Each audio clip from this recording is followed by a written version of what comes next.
Welcome to Get Over It, the consciousness transforming podcast for exceptional 21st century living. Guys, today we're talking about dirt, D-I-R-T, dirt. We're going to be speaking with Ran Knishinsky, and I said it wrong, but he said that's okay. And his latest book is Healing with Clay, a practical guide to Earth's oldest natural remedies.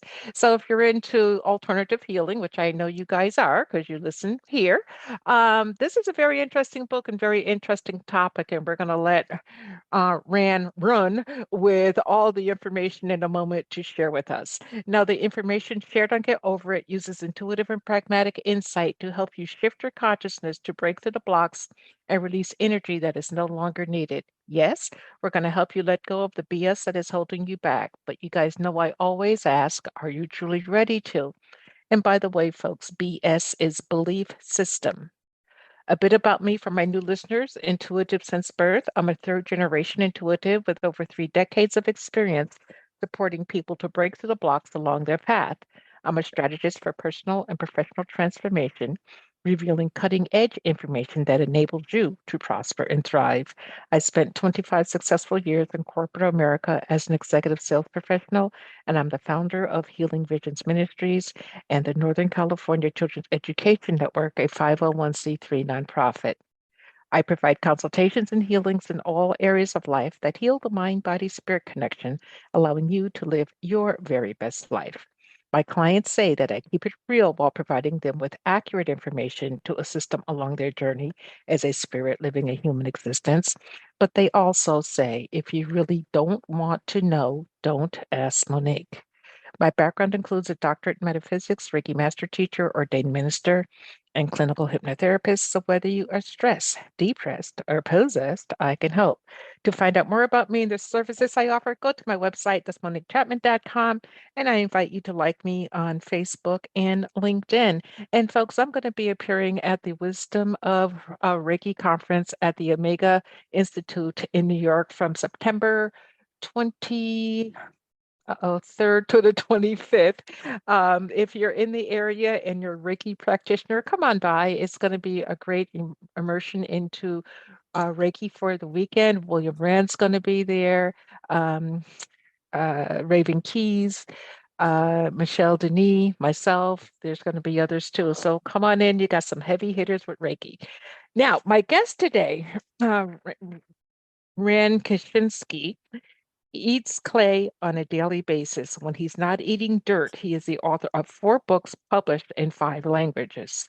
Ran is the founder of Detox Dirt, an edible, oh my goodness, Montmorillonite clay. He'll correct us on that.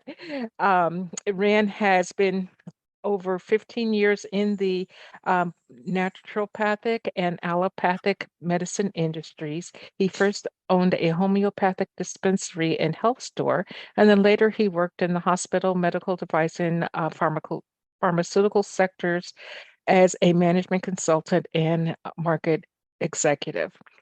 He holds a MBA from the Carey School of Business in Arizona, and if you want to know more about him, you can check him out at his website, and that's detoxdirt.com.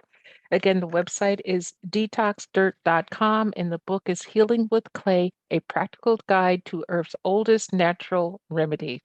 Welcome, Ran. Hi, thank you for having me. You ready to talk dirty? I am ready to get it on and talk down and dirty with you. I love it. So, dirt. I know, it's crazy, right? You know, Yeah, your you grow up. listeners, they Ma must be says be thinking. clean. Go And I ahead. was just saying, your listeners might be thinking, eating dirt, like what? Excuse me, what is this today's podcast about? And who is this guy? Well, it's only a teaspoon a day, right? It's only a teaspoon a day. And So tell us more. sure. So we're talking about a very, very special type of dirt. And it's really not kind of the dirt that you find in your backyard, but it's called clay, Montmorillonite clay. That's the fancy term for it. It was actually found in Montmorillon, France. And this specific type of clay has health properties to absorb and adsorb toxins. And it's, by the way, it's not just me who says this. You said in my bio earlier that I've got some experience in allopathic industries. That's basically a fancy word for saying I worked in the hospital and pharmaceutical sectors for over a decade, leading the development and commercialization of some big branded drugs. So I've got some good quality traditional experience behind my back, although I'm a big believer in naturopathic medicine. And I can tell you that clay is a very, very special natural supplement. Okay.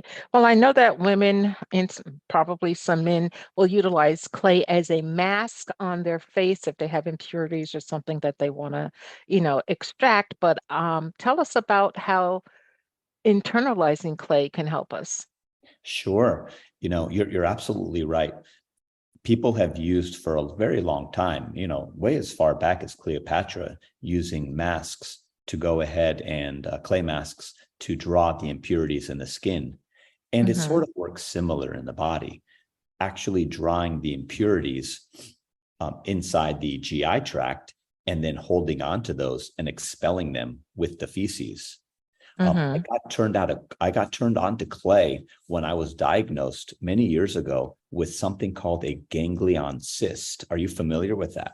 No, what is that? So basically, it's a benign tumor that grows on the wrist.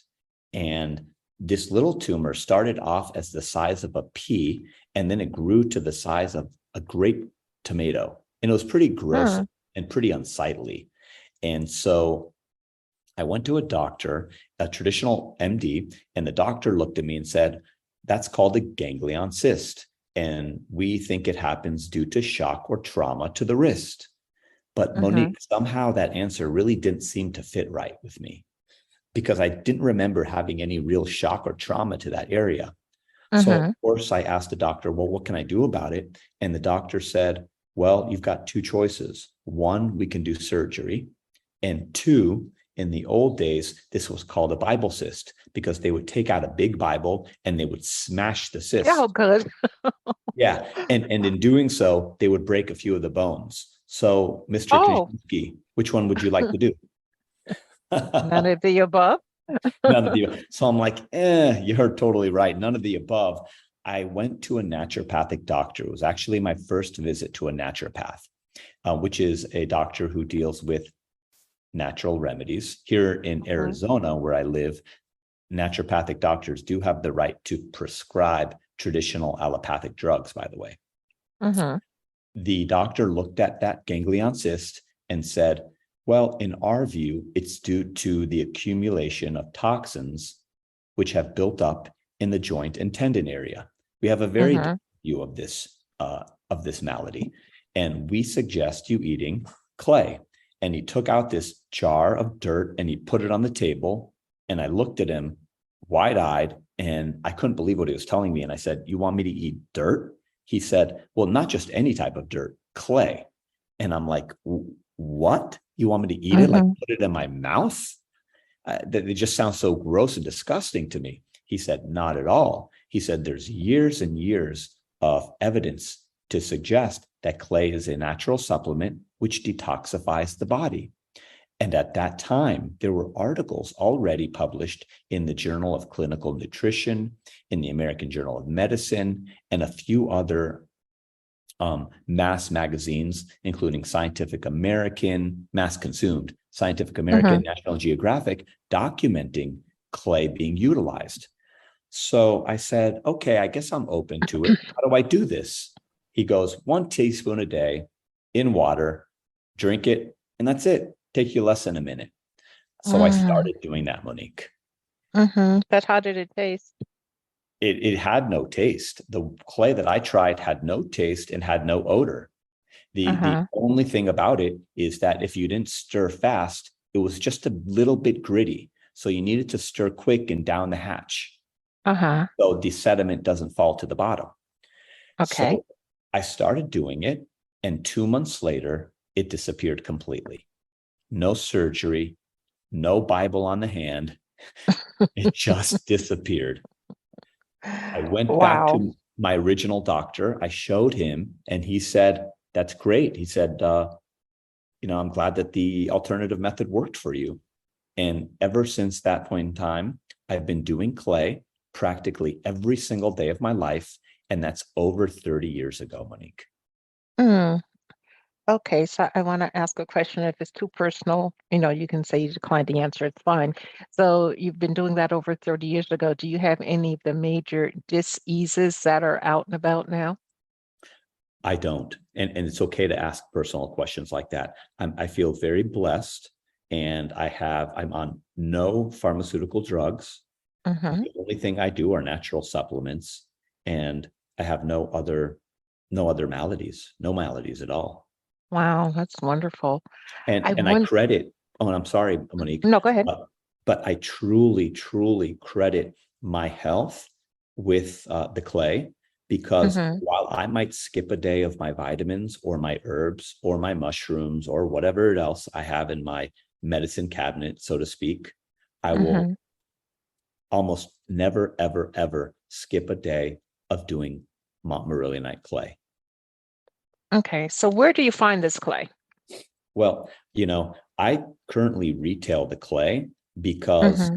I wrote a book about it about 20, what it was published in 98. So about 22, 23 years ago. And then Mm-hmm. this most recent book, this revised and expanded edition of the clay cure, I found so much great evidence for it that I decided I was going to bring a sort of pharmaceutical perspective to Mm-hmm. retailing natural supplement.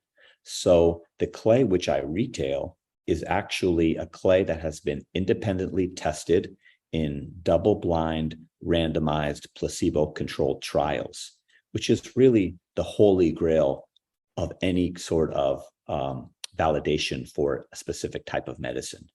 Mm-hmm. Okay, so does this taking the clay interfere with any type of uh, allopathic medicine that you may be taking? Yes, it can. So there are all types of clays that are on the market, okay? Mm-hmm. And dirt, quite frankly. And the majority of them really one should stay away from. I would never advocate for any of your listeners to go to Amazon and just buy a jar of dirt and start eating it. There are very few specific clays which can be eaten and which have been shown in clinical studies are edible. So that being said, some of these clays absorb everything in the kitchen sink. So they absorb vitamins, they absorb your minerals, they just Mm-hmm. take everything and then they wash through. This specific clay, Montmorillionite, has been shown not to interfere with the bioabsorption of your nutrients. Okay. The caveat, Mm-hmm. though, to answer your question, the big caveat is it should not be taken at the exact same time one is taking their drugs. It has been shown in clinical studies to actually absorb some of the drugs. Mm. So Okay, that's so a it's like really good question that you've asked. taking activated charcoal, because they say that if you take that, it would absorb whatever else is in your system and get it out. So is that the same principle? It's a bit similar, but it's Mhm. more potent than activated charcoal. And it works in a little bit of a different mechanism of action. It absorbs and adsorbs, which are basically fancy ways of saying, um, imagine a peanut butter sandwich and the Mhm. layers of bread are the surface areas of clay. And those surface areas are negatively charged and they attract positively charged cations, which are the different types of toxins or pathogens that are in the GI tract. And Mhm. they adsorb these to the surface areas. Then, in a second process called absorption with an AB, the toxins go inside the sphere. So they go between those two layers of bread, if you will, where the peanut butter and the jelly sit, and they're absorbed inside. At that point, they're tightly bound to the clay particles, to the clay minerals, at which point they're ferreted out of the system through the alimentary canal and through the feces. So that's in a nutshell how it works. Okay. And there's no negative effect uh, consuming the clay? Another really good question. In the clinical trials, there was shown to be known side effects that were bad consuming this type of montmorillonite. If people are buying, however, other types of clays that they don't know, or that Mm-hmm. haven't been clinically tested, or that are just sold, let's say, off the street, then Mm-hmm. there may be there may be there may be parasites. There may be it may be a dirty clay. You know what I'm saying? So it's really important for somebody when they're purchasing a clay to purchase from a reputable manufacturer, Mm-hmm. Okay. preferably in the US, or from a pharmaceutical company. Okay, because I was going to ask, how do you know if the clay is dirty or not? With the naked eye, it's Uh-huh. very difficult to tell. That's why I would tend to settle on purchasing from a company that's like a bona fide reputable company that will tell you what the source of that product is, and then also if they have clinical studies to validate that product, they can share Mm-hmm. that with you. If you go into like a health store and you buy your vitamins, for example, chances are the companies that are selling in that particular health store, they're members of the National Nutritional Foods Association. They abide by the Dietary Supplement Health Education Act, and they're good quality companies versus just buying online from an individual, selling a Mm-hmm. vitamin or a clay in a Ziploc bag. Okay. So earlier, before we started the show, I shared a story with you about a relative of mine who was pregnant and she was eating clay and she was also eating, um, uh, uh, oh my goodness, what is it? Starch. And I thought that was the weirdest thing. So talk to us at least about eating clay in pregnant women. Yeah, you know what? A lot of moms have strange cravings, and sometimes it's pickles and ice cream. And in other parts of the world, it's clay. Mhm. Well, this is You now in Alabama, folks. Okay, know, go ahead. no. And so the practice of eating dirt while pregnant, it's pretty common actually in many cultures, and a significant portion of women around the world, in Nepal, parts of Africa, India, Central America, and even parts of the southern US here where we live, Hmm. they engage in geophagy or clay eating during the first and second trimester. Hmm. Interesting, because you would think that they're eating the clay because there was some vitamin or mineral that was missing that the baby was craving, or they were craving because the baby took it from them. Yes, yeah, and that's one of the reasons why. So, when you think about why women who are pregnant might eat clay, it could be the demand for nutrients. These increase Hmm. pregnancy, and so the craving for different types of soil might be because they're satisfying their need to increase their micronutrient intake, which includes the calcium, zinc, and iron. For example, some of the clays in Africa contain large amounts of calcium, up to something Hmm. like 80 to 90% of the woman's daily allowance. And additional calcium is needed during that time as the fetal skeleton develops. Hmm. Another thought is boosting immunity and the exposure to the different types of microbiome or microorganisms that are in the clay. And it's thought to confer some immunity to both the mother and the fetus. That's another reason for doing it. Okay. For Now, example, I'm go ahead. sorry, No, go ahead, please. sure. For example, the smectite clays, which include the montmorillonite clay, which is detox dirt that we're talking about today, it binds with intestinal mucus, and it Hmm. makes the intestinal lining less permeable to toxins and pathogens, and thus protects the body organs, especially during time of rapid cell division, notably in pregnancy. Okay. Another question. What about kids? Can kids consume clay? And if so, how much? So there's been a few studies on kids consuming clay, because and these studies have been done in areas of the world where toxins grow on the foods primarily, and they Hmm. needed to basically do these studies to determine whether it was safe for the children to do clay and whether there were Hmm. any health benefits. And it was found with specific clays like this montmorillonite clay we're talking about today, that there Hmm. were benefits conferred, that the clay actually helped to alleviate any kind of digestive distress, and also help to detoxify.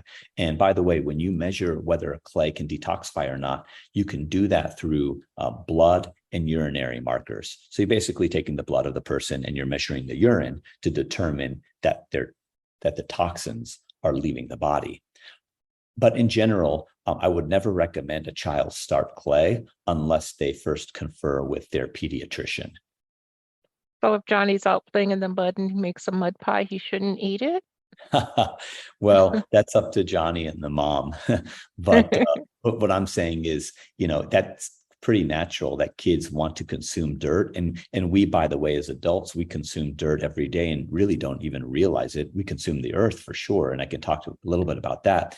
But with respect to buying a supplement, what I mean is that it's always good before a mom puts their child on a specific supplement, whether it's a vitamin, a mineral, an herb, or even a teaspoon in clay, just checking with their pediatrician to make sure they're doing the right thing. Okay, cool. So you brought it up. What about adults consuming the earth on a daily basis? Yeah, so you and I, we engage in this practice called geophagy, which is consuming of earth. And clay is just the start of it.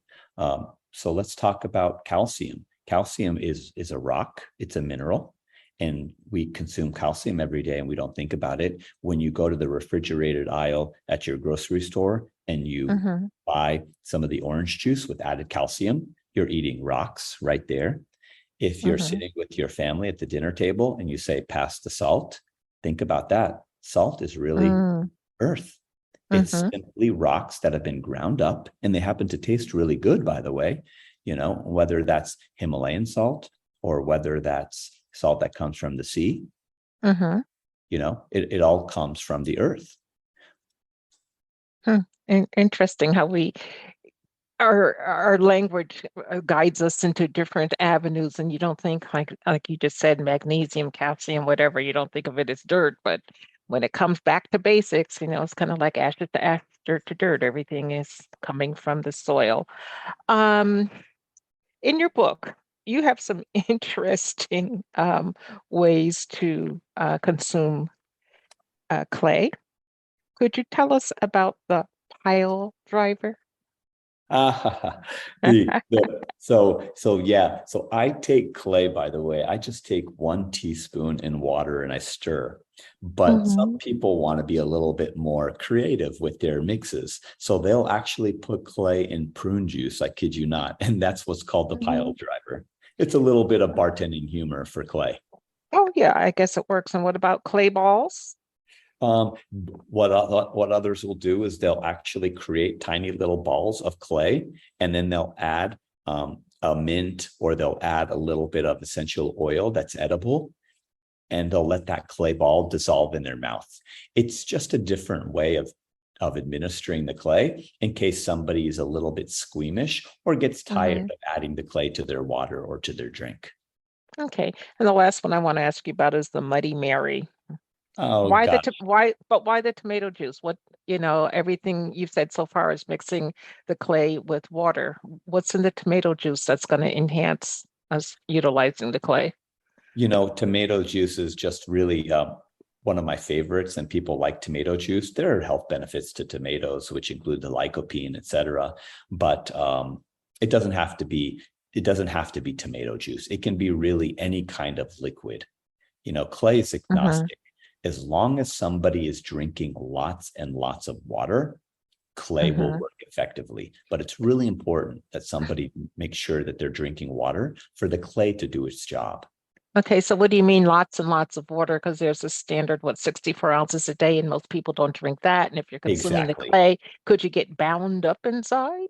You know what? If you're drinking 1 or 2 cups of water a day and you're not drinking the standard amount, or not even close to it, then yes, it's a possibility that somebody could get bound up, could get a little bit constipated. So it's really important to drink a lot of water because listen, if people aren't drinking water anyway, they're going to get bound up most likely, especially if they're consuming several times a day. I completely agree. So when we go to your website, detoxdirt.com, what are we going to find there? So on the website, you can see a lot of blogs that I post. there's a lot of free information there all about clay and how clay works and how to pick a clay and what the health benefits of clay are. And then that's where I also retail the detox dirt. And so right now, if your listeners are interested, I'll autograph a book and include that for free with any purchase of Detox Dirt, Montmorillonite clay. Okay. Well, thank you for that gift. And folks, the book is great. And, you can expand your mind on healing in these days of monkeypox and COVID and this and that and the other. You need alternatives, and it's important to be knowledgeable about alternative ways to heal yourself. So this would be a very inexpensive way for you to get some good clay into your system and then get the book instead. Now, the book, the clay that you sell, is it in capsules or is it just the loose clay itself? What I sell is the loose clay itself. Okay. Because it's taking about a teaspoon a day would probably be equivalent to around 6 to 8 capsules. And for a lot of people, that's too many capsules to take a day. So I find it just easier to take that teaspoon and mix. Okay. And by the way, can I mention one thing before we close out? Sure. I know your media is focused on metaphysics, and I love that intro, by the way, that you've got. A lot of people take clay because there's this concept of earthing that really is super popular. The idea that when you commune with earth, we become closer to earth and we become more grounded. And if you think about our bodies are really, at the end of the day, made up of water, minerals, and microbiome. That's essentially what the body is. And so if you think about this, clay is basically the essence of life. And so you mentioned earlier, from dust to dust, many different religions all over the world actually espouse clay as the beginning of the formation of human life. And so there's a whole chapter on clay and life in the book where I go into more detail and talk about clay as the essence of life, and then some of the really innovative findings most recently that universities have discovered with respect to clay, and their belief that clay may be the primordial ooze from which, we as humans and the rest of life came. Hey, great. Boy, Ran, our time is up, but I've thoroughly enjoyed talking dirty with you today. It's been very enlightening on many levels, and I hope that people just don't listen to dirty talk, but they go out and eat some dirt. Check out his website, detoxdirt.com. I'm looking at it right now, and you can get one bottle to check it out, and it's $35 plus you get the book. And, that's a steal, people, to improve your health. Okay. And if you look back in history, you'll see that, dirt, pot, all these other things kind of that we poo-poo now, so to speak, it was really in the underpinnings of, modern healthcare today. We've just decided to forget about it. So, Ran, thank you very much. To the audience, thank you very much for joining us. I truly appreciate your time and your attention. And please remember that the most important choice you can make is what you choose to make important. Consider making the masterful choice of healing with clay. But the blessings like agape.